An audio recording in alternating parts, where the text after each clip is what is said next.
आज हमारे साथ बात करने के लिए धौनी विधानसभा के प्रत्याशी, गोंडवाना गणतंत्र पार्टी के प्रत्याशी श्री लालदेव सिंह जी हैं।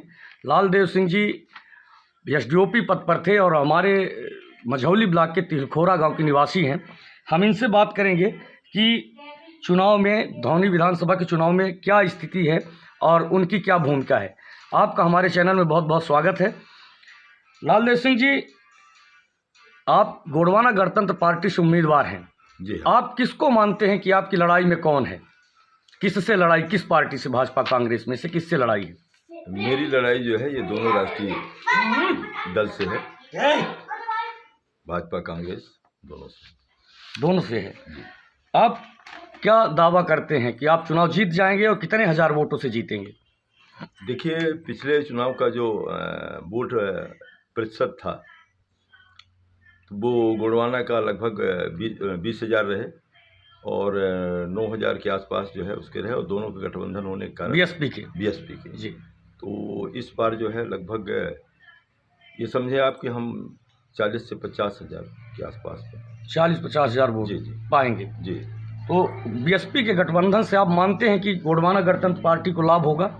बिल्कुल होगा, इसलिए कि उनका जो वोट वो है वो लगभग है 20,000। उसमें से हम ये मान के चल रहे हैं कि 15,000 से 16,000 वोट जो है बीएसपी को मिलेगा। तो इस गठबंधन का लाभ आप बता रहे हैं कि ये जीत की ओर इशारा कर रहा है कि धौनी में गोंडवाना गणतंत्र पार्टी से आप चुनाव जीत रहे हैं। जी।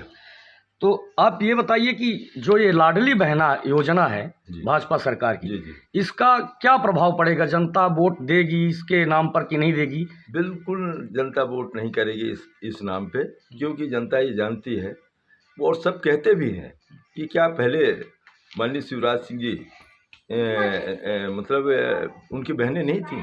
जब चुनाव आया उसके 2 महीने 3 महीने पहले से जो है इस योजना को उन्होंने लागू किया जी। पूरी जनता चिल्ला रही है, इसके नाम से वोट नहीं मिलेगा। लाडली बहना का कोई लाभ भाजपा को नहीं मिलेगा आप कह रहे हैं जी। लेकिन गठबंधन आपका जो है बीएसपी का, तो बीएसपी के कार्यकर्ता भी आपके साथ चुनाव प्रचार में लगे हुए हैं? बिल्कुल लगे हुए।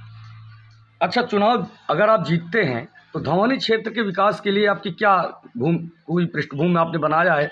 क्या मुख्य आपके बिंदु होंगे कि उन पर आप काम करेंगे? सबसे पहले तो स्वास्थ्य शिक्षा की जो व्यवस्था चरमराई हुई है उस पर हमारा फोकस रहेगा कि हम उसको कैसे दुरुस्त करें। और जो दूसरा वो है आवारा पशु। अच्छा। जो आज हम किसान लोगों की जो फसलें नहीं बन रही हैं, क्योंकि आप सब देख रहे हैं, पत्रकार हैं, तमाम 1-2 पंचायतों के अंतर में जो है गौशाला बने हुए हैं, लेकिन उनका उपयोग कुछ भी नहीं हो रहा है, वो लावारिस पड़े हुए हैं।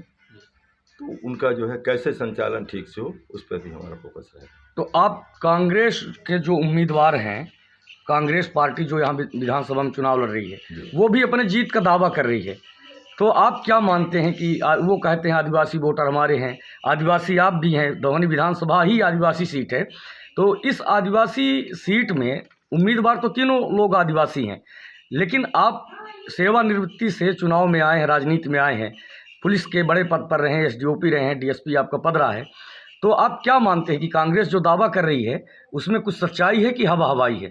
देखिए, पूरा बिल्कुल हवा हवाई है। आज का आदिवासी जाग चुका है और कांग्रेस भाजपा ने आदिवासियों का वोट लेकर उनके साथ क्या किया है ये सर्वविदित है, और अब वो जो है कांग्रेस और भाजपा के बहकाने पे नहीं आने वाले। बहुत बहुत धन्यवाद। हमारे साथ श्री लालदेव सिंह ने हमारे बिंद केसरी न्यूज़ चैनल पे बात किया और हम उनका स्वागत करते हैं और उन्हें जीत की शुभकामनाएं देते हैं।